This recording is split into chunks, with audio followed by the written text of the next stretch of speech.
3 months into the carnivore diet, and my blood work already showed high LDL, but my doctor was concerned about something altogether different and totally unexpected. Get ready for the strangest result from my going carnivore.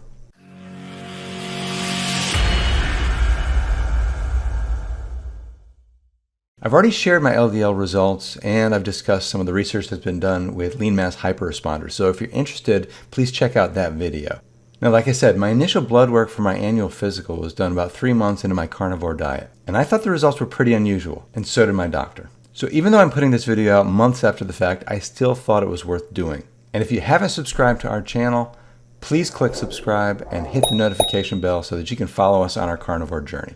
The date of the lab work was March 22nd, 2024. But I didn't get to see my doctor in person until April 25th, a month later. And here's what caught his attention.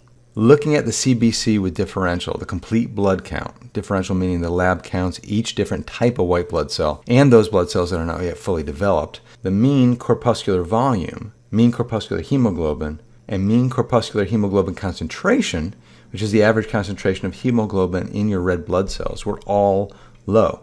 The MCV was at 77, the MCH was at 24, and the MCHC was at 31. And that can indicate an iron deficiency and anemia. If you take a look at my red cell distribution width, which is a measure of the variation in size and shape of red blood cells, that was high at 19.5. And this too can be a marker of various conditions, including anemia, vitamin deficiencies, chronic illness, and certain types of blood disorders.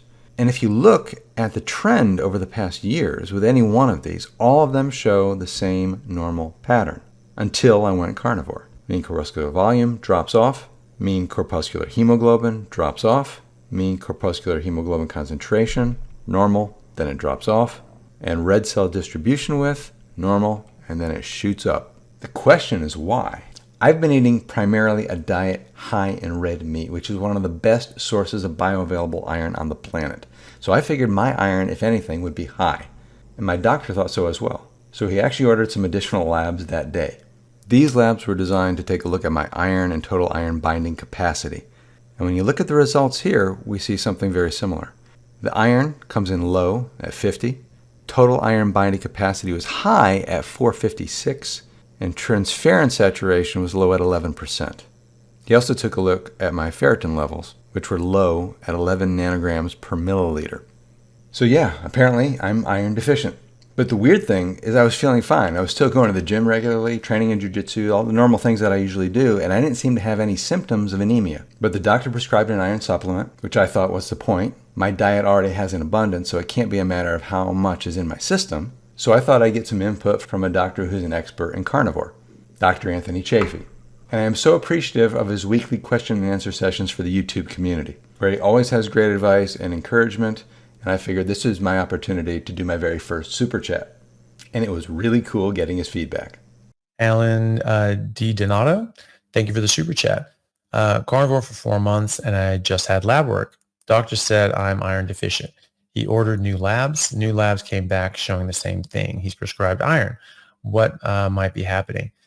Well, there can be a lot of things. Iron studies are a bit tricky because you have a number of different sorts of parts of that iron studies that could show that you have enough iron, but you're like sequestering iron, or you just don't have enough iron, and your body's using it in different ways. May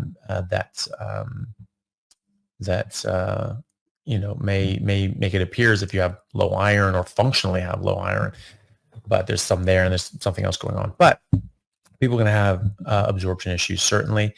And it can take a long time to come back from these things. 4 months is actually pretty good. As long as you're carnivore and you're not taking that with anything else. A lot of plants have anti-nutrients. And so if you're having things like bits of salad and all these other sorts of things, that can bind and block out the absorption of iron and lower your iron levels. So as long as you're not doing that, as long as you're actually carnivore as opposed to keto or animal based, you're actually just eating meat and only drinking water, then that's fine. If you are a bit deficient, it could be that you have an absorption issue. Meat, from heme iron definitely has the most bioavailable form of iron. And so that can definitely help. Red meat's going to have more of that than the other meats. And and liver is going to have basically probably the best amount of that. You go for the Maasai, you can drink blood. That would be, get a ton of iron that way. Probably get Melina as well, but who knows? Maybe you wouldn't. And you could take an iron supplement too. It's you do want to get enough iron. So for whatever reason, it's probably an absorption issue, and so just having more bioavailable iron is good. If you add in liver and you add in an iron supplement and you're still low, then you might actually have like an actual serious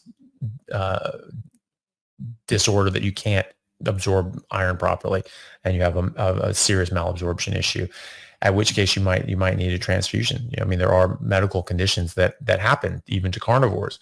And so if that's the case, then your doctor's on top of it, from the sounds of it, saying, hey, let's start with a supplement. If you take a supplement, you're eating carnivore, you're adding in liver, and that brings it up, great, job done, don't worry about it. If it doesn't, then there's clearly a malabsorption issue, and you're not going to be able to get a sufficient amount of iron from your diet, and you probably would need a transfusion, at least in the short term, just to bump you up and hopefully keep you there, but keep an eye on it. So just focus on red meat, add in liver, add in the supplement as well. See how you go in a couple months, and just take it from there. It sounds like a malabsorption issue. Now, in spite of my typos, he was still able to answer my question and respond to my personal situation. Of course, I'm not going to drink the blood, and even though I do like liver, I decided in the end I was going to go with the prescribed iron supplement. And although I haven't been really good at taking it every single day, I am still taking it, and I'm scheduled to have some more blood work done in July. So stay tuned for an update. Anyways, thanks for watching, and if you have any input, I would really appreciate your comments in the comment section. Take care.